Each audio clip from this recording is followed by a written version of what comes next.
لە گرنگترین ئامانج کەمکردنەوەی ڕۆتین لەسەر هاوڵاتی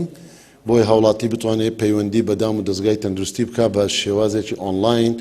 دووەمیان کەمکردنەوەی قەرەباڵغیە. سێمیان دۆزینەوەی حالەتەکانە بۆ هەر حالەتێکی گوماناوی یان بزربوو لە ناو کۆمەلگا هاوڵاتی زۆر بە شەفافیانە دەتوانێت بەبێ ئەوەی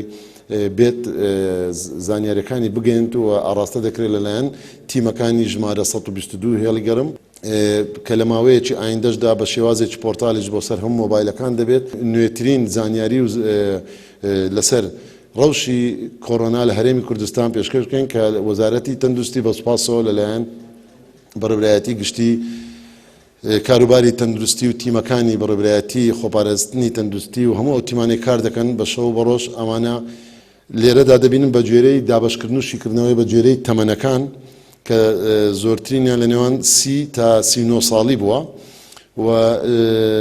ژمارەی حالەتەکانی لە تەمەنی پیر کە ئێمە پێی بڵێن لە 6 ساڵی بەسەرەوە ئەوە تەنها 6 حالەتە و حالەتی ژێر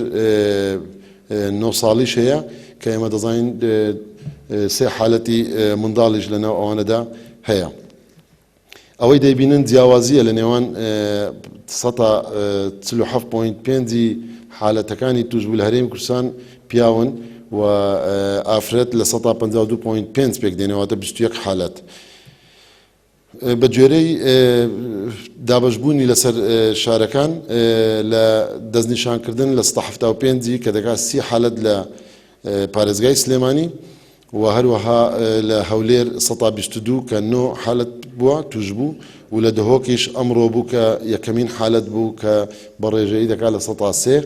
دەمەوێت لێرە بڵێم ئەوانە تەنها خەڵکی ناو شارەکانی هەولێر سلێمانی دهۆک نین بەڵکو لە قەزا و ناحیەکان و تەنانەت لە پارێزگای هەڵەبجەش خەڵکی پارێزگای هەڵەبجەش بە هەمان شێوە بەڵام لە کاتی ئێستادا دەستنیشانکردنەکە ئەو شارانە بووە.